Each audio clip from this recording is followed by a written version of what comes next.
আসসালামু আলাইকুম। Poppy fashion and ব্লগে আপনাদের সবাইকে আরেকবার স্বাগত জানাই। কেমন আছেন সবাই? আশা করি আল্লাহর রহমতে সবাই ভালো আছেন। আলহামদুলিল্লাহ আমরাও ভালো আছি। তো দেখতেই পাচ্ছেন আজকে আপনাদের মাঝে খুব সুন্দর একটি প্যান্ট কাটিং সালোয়ার নিয়ে আসলাম।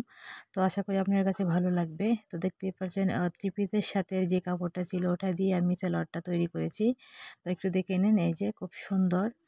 তো এখানে 2.5 গজ কাপড় ছিল, তো আমি 4 পাট করে ওটা ভাঁজ করে নিয়েছি। তারপরে এই যে রবারের জন্য 2 ইঞ্চি কাপড় রেখে 34.5 ইঞ্চিতে আমি একটা দাগ দিয়ে নিলাম। তারপর ওটা কেটে নেব। যেহেতু মোহরির দিক দিয়ে একটু ডিজাইন হবে তার জন্য ওটা আমি কেটে রেখে দিলাম। তো এখন 2.5 ইঞ্চিতে একটা দাগ কেটে নিলাম। তারপরে এই যে মোহরার জন্য 8 ইঞ্চি নিয়ে নিলাম। তারপর দাগ মিলিয়ে নিব।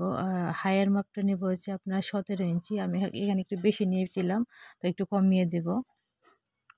তারপরে শেপ কাট দিয়ে শেপ দিয়ে নিলাম। এখন নেব হচ্ছে সেলাই সহকারে আপনি নেব হচ্ছে লুজ নেব 14.5 ইঞ্চি। এখানে একটু রাউন্ড দিয়ে দিব। তারপর শেপ কাট দিয়ে এই যে শেপ দিয়ে নিব কোনাকুনি করে। এভাবে শেপ দিলে হয় কি যে আপনার বসতে ওঠা বসা করতে বা কাজ করতে কোনো অসুবিধা হয় না, ইজি হয়। এই তো কাটিংটা করে নিব। আপনারা একবার দেখলেই পারবেন ইনশাল্লাহ।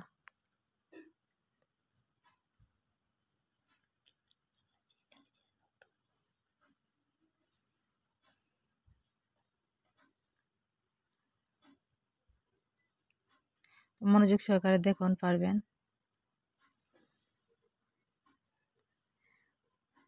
তারপরে যে দেখলাম হায়ের মাপটা ঠিক আছে কিনা। তো এই যে চলে গেলাম সেলাই করতে। দুটো পাট একসাথে করে আমি সেলাইটা করে নিচ্ছি। যেহেতু আমরা মাঝখান দিয়ে কেটে ফেলেছি তার জন্য দু পাট হয়ে গেছে। তো দুটো পাট একসাথে সেলাই করে নেব আর দুটো অফ ক্যামেরা আমি সেলাই করে নেব।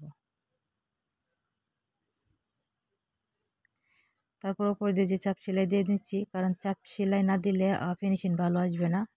চাপ সেলাইটা অবশ্যই দিতে হবে। তারপর এই যে কলিটা লাগিয়ে নিলাম। কলির এখানে ডাবল করে সেলাই দিতে হবে যাতে না ছুটে যায়। তারপরে যে ডিজাইন যে করব নিচে মোহরির দিক দিয়ে, তো এখানে আমি লম্বায় 20 ইঞ্চি নিয়েছি আর চওড়ায় নিয়েছি হচ্ছে আপনার 6 ইঞ্চি। এখানে একটু বেশি নিয়েছি, আমার 20 ইঞ্চির মতো লেগেছে। তারপরে এই যে 1 ইঞ্চি ফাঁকা রেখে সেলাইটা করে নিচ্ছি। আপনারা দেখলেই বুঝতে পারবেন। 1 ইঞ্চি ফাঁকা রেখে রেখে আমি সেলাইটা করে নিচ্ছি। এভাবে আমি পুরোটা সেলাই করে নেব।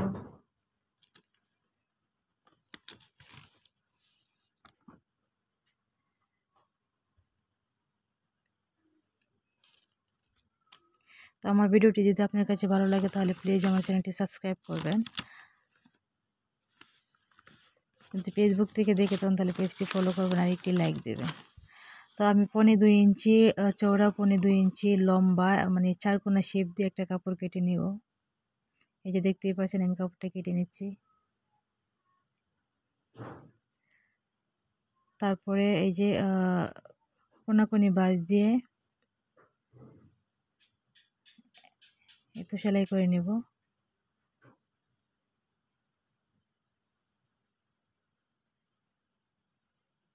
আপনারা আমার হাতের দিকে খেয়াল করলেই বুঝতে পারবেন আমি কিভাবে ভাঁজটা দিয়ে নিচ্ছি।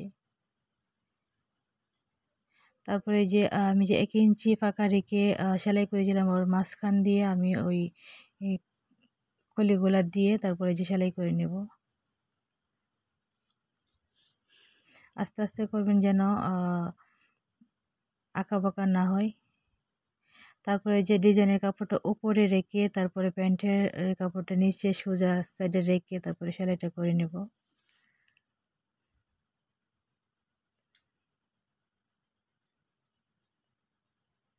তারপর এটার উপরে একটা চাপ সেলাই দিয়ে নেব।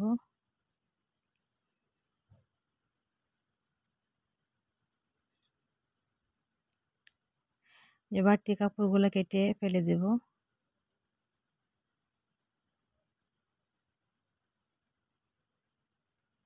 তারপর সালোয়ারের মূল লম্বাটা রেখে তারপরে যে মুড়িয়ে সেলাই করে দেব।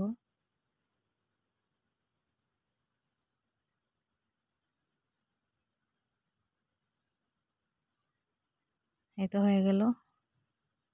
এখন দুটো পার্ট একসাথে করে হাইটা জয়েন দিয়ে নেব। এখানে ভালো করে সেলাই করতে হবে যেন ছুটে না যায়। তারপরে যে রবার্ট গোল করার জন্য আমি মুড়িয়ে সেলাই করে নিচ্ছি। আমি যেহেতু চিকন রবার্ট ব্যবহার করি তাই মাঝখান দিয়ে আরেকটা সেলাই করতে হবে। এই তো করে নিলাম। তাই যে মোহরাটা 6 ইঞ্চি রেখে তারপরে আমি সেলাইটা করে নেব। হাইয়ের দিক দিয়ে ভালো করে সেলাই করে নেবেন। এই দেখতেই পাচ্ছেন খুব সুন্দর ডিজাইনের একটি সেলার হয়ে গেল খুব সহজেই। আপনারা চাইলে ঈদ আসছে সামনে, ঈদে বানিয়ে ফেলতে পারেন। এই যে যদি আরও পুঁতি অ্যাড করেন তাহলে অনেক সুন্দর লাগবে দেখতে। পুঁতিগুলো লাগিয়ে নেবেন। এই যে তো ভালো থাকবেন। আমার ভিডিওটি যদি ভালো লেগে থাকে তাহলে একটি লাইক করবেন। আল্লাহ হাফেজ।